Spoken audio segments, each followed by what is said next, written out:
وہ خزائن جو ہزاروں سال سے مدفون تھے، اب میں دیتا ہوں اگر کوئی ملے امیدوار، کوئی ملے امیدوار۔ اعوذ باللہ من الشیطان الرجیم، بسم اللہ الرحمن الرحیم۔ ملفوظات سیدنا حضرت اقدس مسیح موعود علیہ الصلوۃ والسلام۔ معراج کے اسرار۔ حضور علیہ الصلوۃ والسلام فرماتے ہیں، معراج میں جو حضرت صلی اللہ علیہ وسلم نے بنی اسرائیل کے انبیاء علیہم السلام کو مختلف آسمانوں پر دیکھا ہے، حقیقت میں حضرت صلی اللہ علیہ وسلم نے بنی اسرائیل کے نبیوں کا سلسلہ زمانی طور پر بتایا ہے۔ سب سے اوپر حضرت ابراہیم علیہ الصلوۃ والسلام کو جو ابو الانبیاء تھے دکھایا ہے، اور دوسرے آسمان پر حضرت عیسیٰ علیہ السلام کو، چونکہ حضرت یحییٰ اور حضرت عیسیٰ کا زمانہ مشترک تھا اس لیے ان کو اکٹھے بٹھایا ہے۔ جو حضرت صلی اللہ علیہ وسلم سے دوسرے درجے پر تھے اس لیے دوسرے آسمان پر ان کو دکھایا، اور آدم کو پہلے آسمان پر دکھایا ہے کہ حضرت صلی اللہ علیہ وسلم بھی آدم تھے، اس لیے آپ صلی اللہ علیہ وسلم کو پہلے آسمان پر دکھایا گیا۔ پھر مذہب ایک سائنس ہے، اس تعلق سے حضور علیہ الصلوۃ والسلام فرماتے ہیں، اس وقت خدا تعالیٰ نے مذہبی امور کو قصے اور کتھا کے رنگ میں نہیں رکھا ہے، بلکہ مذہب کو ایک سائنس علم بنا دیا ہے، اور یہی وجہ ہے کہ یہ زمانہ کشف حقائق کا زمانہ ہے، جبکہ ہر بات کو علمی رنگ میں ظاہر کیا جاتا ہے۔ میں اس لیے ہی بھیجا گیا ہوں کہ ہر اعتقاد کو اور قرآن کریم کے قصص کو علمی رنگ میں ظاہر کروں۔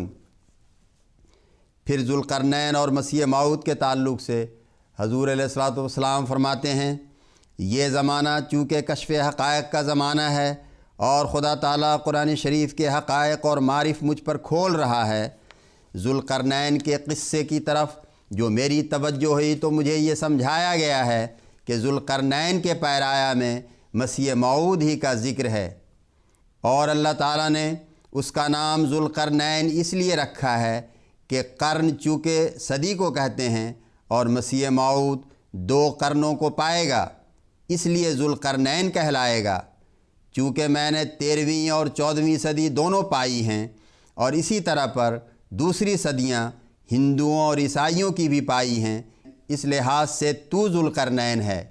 اور پھر اسی قصہ میں اللہ تعالیٰ نے بتایا ہے کہ ذوالقرنین نے 3 قومیں پائیں۔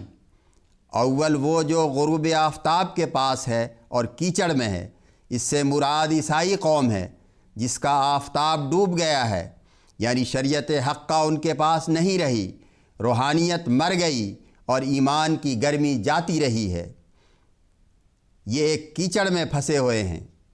دوسری قوم وہ ہے جو آفتاب کے پاس ہے اور جھلسنے والی دھوپ ہے، یہ مسلمانوں کی موجودہ حالت ہے۔ آفتاب یعنی شریعت حقہ ان کے پاس موجود ہے، مگر یہ لوگ اس سے فائدہ نہیں اٹھاتے، کیونکہ فائدہ تو حکمت عملی سے اٹھایا جاتا ہے۔ جیسے مثلاً روٹی پکانا، وہ گو آگ سے پکائی جاتی ہے، لیکن جب تک اس کے مناسب حال انتظام اور تدبیر نہ کی جاوے وہ روٹی تیار نہیں ہو سکتی۔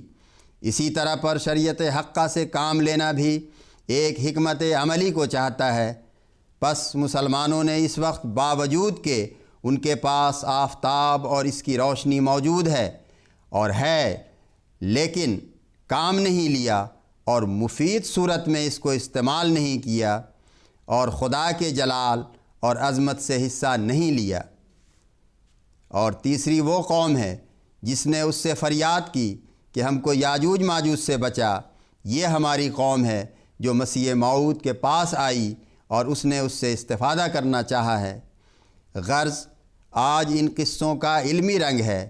ہمارا ایمان ہے کہ یہ قصہ پہلے بھی کسی رنگ میں گزرا ہے، لیکن یہ سچی بات ہے کہ اس قصہ میں واقعہ آئندہ کا بیان بھی بطور پیش گوئی تھا جو آج اس زمانہ میں پورا ہو گیا ہے۔ الہدا اور الحق سے مراد، حضور علیہ السلام فرماتے ہیں هو الذی ارسل رسولہ بالہدا ودین الحق لیظہرہ علی الدین کلہ۔ سورہ صف آیت 10 پر سوچتے سوچتے مجھے معلوم ہوا کہ اللہ تعالیٰ نے اس میں 2 لفظ خدا اور حق کے رکھے ہیں۔ خدا تو یہ ہے کہ اندر روشنی پیدا کرے، معمہ نہ رہے، یہ گویا اندرونی اصلاح کی طرف اشارہ ہے جو مہدی کا کام ہے، اور حق کا لفظ اس بات کی طرف اشارہ کرتا ہے کہ خارجی طور پر باطل کو شکست دیوے۔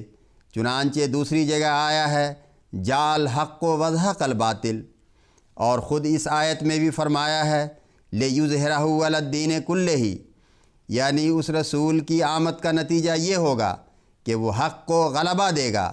یہ غلبہ تلوار اور تفنگ سے نہیں ہوگا بلکہ وجوہ عقلیہ سے ہوگا۔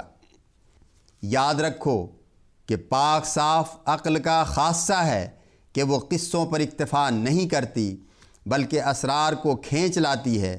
اس واسطے خدا تعالیٰ فرماتا ہے کہ جن کو حکمت دی گئی ان کو خیر کثیر دی گئی ہے۔ اللہم صلی علی محمد وآل محمد وبارک وسلم انکا حمید مجید۔